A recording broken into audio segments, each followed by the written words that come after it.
Hello guys, GK वाला official में आपका स्वागत है। दोस्तों, आज मोस्ट 20 क्वेश्चन लाए हैं जो आपको एग्जाम के व्यू से बहुत ही इंपॉर्टेंट होने वाली है। वीडियो बने रहिएगा, वीडियो को अंत तक देखिएगा। अगर आप नए हैं तो चैनल को सब्सक्राइब जरूर कर लीजिएगा। चलते हैं दोस्तों क्वेश्चन नंबर 1 की ओर। आपका पहला क्वेश्चन हो जाएगा दोस्तों कि भारत के किस राज्य की सीमा सबसे अधिक राज्यों से लगती है, आपको बताना है। तो याद रखना है कि सबसे अधिक सीमा जो है किस राज्य से लगती है दोस्तों, तो आपका राजस्थान से हो जाएगा। किस राज्य से? राजस्थान से, यानी ऑप्शन नंबर सी आपका करेक्ट आंसर होने वाला है। सेकंड क्वेश्चन दोस्तों कहता है कि संविधान के किस अनुच्छेद के अंतर्गत राष्ट्रपति शासन लगाया जाता है। तो याद रखना है कि राष्ट्रपति का जो शासन लगता है अनुच्छेद 356 के तहत लगता है, यानी कि ऑप्शन नंबर बी आपका करेक्ट आंसर हो जाएगा। चलते दोस्तों क्वेश्चन नंबर आए की और अगला नंबर क्वेश्चन दोस्तों कहता है कि भारत के योजना आयोग के स्थान पर किस संस्था ने ले लिया है। क्वेश्चन नंबर 3 दोस्तों, तो याद रखना है कि योजना आयोग के जो स्थान पर जो संस्था ने स्थान लिया है वो आपका नीति आयोग हो जाएगा, यानी कि ऑप्शन नंबर बी आपका करेक्ट आंसर हो जाएगा। 4 नंबर क्वेश्चन दोस्तों कहता है कि भारत का एकमात्र सक्रिय ज्वालामुखी कहाँ स्थित है, आपको बताना है। तो याद रखिएगा दोस्तों, ये आपका हो जाएगा अंडमान निकोबार, जिसको बैरन द्वीप के नाम से भी दोस्तों ज्वालामुखी का नाम है बैरन द्वीप, याद रखना है। ठीक है दोस्तों, लेकिन ये कहाँ? अंडमान निकोबार में, यानी ऑप्शन नंबर बी आपका करेक्ट आंसर होने वाला है। नेक्स्ट क्वेश्चन दोस्तों कहते हैं किस नदी को बिहार का शोक कहा जाता है, आपको बताना है। ठीक है, तो याद रखना है कि बिहार का जो शोक है दोस्तों वो कोसी को कहा जाता है, यानी कि ऑप्शन नंबर बी आपका करेक्ट आंसर हो जाएगा। नेक्स्ट क्वेश्चन दोस्तों कहता है आपका कि भारतीय संविधान के कौन सा भाग मौलिक अधिकारों से संबंधित है, आपको बताना है। ठीक है, तो याद रखना है कि मौलिक अधिकार से संबंधित जो आपका भाग है दोस्तों वो आपका भाग 3 है, यानी कि ऑप्शन नंबर बी आपका करेक्ट आंसर हो जाएगा। चलते हैं दोस्तों क्वेश्चन नंबर 7 की ओर। 7 नंबर दोस्तों कहता है कि भारत में पहला ज्ञानपीठ पुरस्कार किसे मिला था, आपको बताना है। क्वेश्चन नंबर 7, तो याद रखना है कि भारत में जो पहला ज्ञानपीठ पुरस्कार मिला था वो आपको जी शंकर कुरूप को मिला था, यानी कि ऑप्शन नंबर सी आपका करेक्ट आंसर हो जाएगा। नेक्स्ट क्वेश्चन दोस्तों कहता है कि किस विटामिन की कमी से रोतौंधी रोग होता है।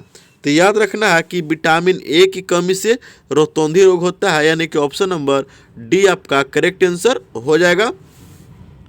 नेक्स्ट क्वेश्चन दोस्तों कहता है कि भारत का सबसे बड़ा खारे पानी का झील कौन सा है।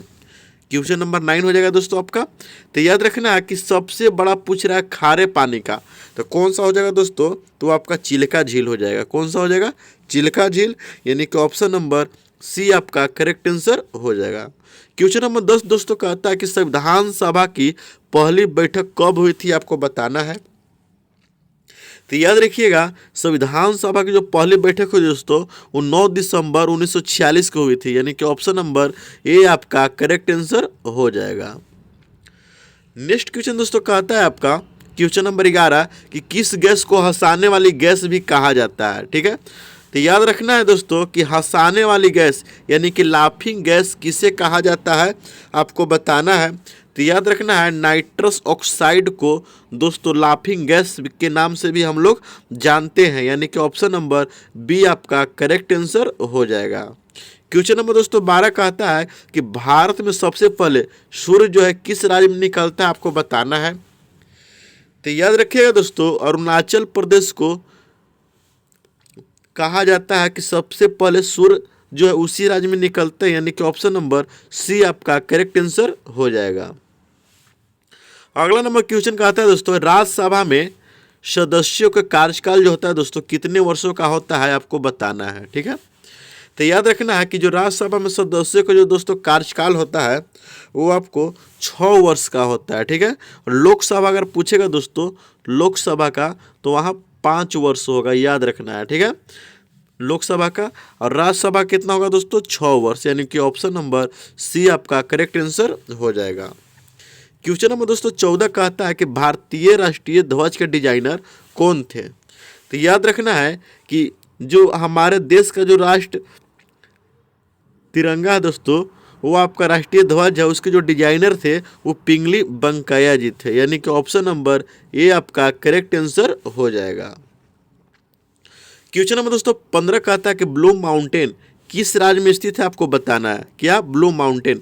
तो याद रखना दोस्तों, जो ब्लू माउंटेन है दोस्तों, वो आपका किस राज्य में स्थित है, तो आपका तमिलनाडु में है। कहाँ है? तमिलनाडु में है, यानी कि ऑप्शन नंबर सी आपका करेक्ट आंसर हो जाएगा। 16 नंबर दोस्तों कहता है किस धातु को भविष्य का धातु कहा जाता है, बताना है आपको। तो याद रखना है कि भविष्य का धातु जो कहा गया है दोस्तों, वह किसे कहा गया है? लिथियम को, यानी कि ऑप्शन नंबर डी आपका करेक्ट आंसर हो जाएगा। क्वेश्चन नंबर दोस्तों 17 कहता है कि भारत का सबसे गहरा बंदरगाह कौन सा है। तो याद रखना है दोस्तों कि भारत का पूछ रहा है सबसे गहरा बंदरगाह। बंदरगाह मतलब दोस्तों एयर जो बोट होता है, जहाँ पानी वाला जहाज आता है दोस्तों, वो सबसे गहरा बंदरगाह कौन सा है। तो आपको याद रखना है दोस्तों, विशाखापट्टनम जो है भारत का सबसे गहरा बंदरगाह है, यानी कि ऑप्शन नंबर सी आपका करेक्ट आंसर हो जाएगा। 18 नंबर क्वेश्चन कहता है कि भारतीय रिजर्व बैंक की स्थापना कब हुई थी। तो याद रखना है कि जो भारतीय रिजर्व बैंक यानी कि आरबीआई की जो स्थापना हुई थी दोस्तों 1935 ईस्वी में हुई थी, ठीक है। लेकिन अगर राष्ट्रीयकरण पूछेगा कि राष्ट्रीयकरण कब हुआ था, ठीक है, तो आपको बताना है कि 1949। कब बताना है? 1949, यानी कि ऑप्शन नंबर क्वेश्चन के अनुसार आपका सी करेक्ट हो जाएगा। क्वेश्चन नंबर दोस्तों 19 कहता है आपका कि भारत का सबसे बड़ा डेल्टा कौन सा है, ठीक है।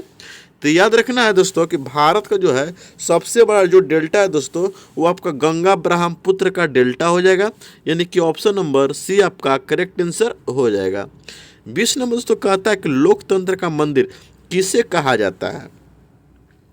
तो याद रखना है दोस्तों, लोकतंत्र का जो मंदिर कहा जाता है दोस्तों, वो आपका संसद को कहा जाता है। किसको कहा जाता है? संसद, यानी कि ऑप्शन नंबर आगे मिलेगा आपका, लेकिन संसद को कहा जाता है, याद रखना है, यानी कि ऑप्शन नंबर बी आपका करेक्ट आंसर हो जाएगा। मिलते हैं दोस्तों नेक्स्ट वीडियो में, देखते रहिए जीके वाला ऑफिशियल। वीडियो कैसा लगा कमेंट करके जरूर बताइएगा।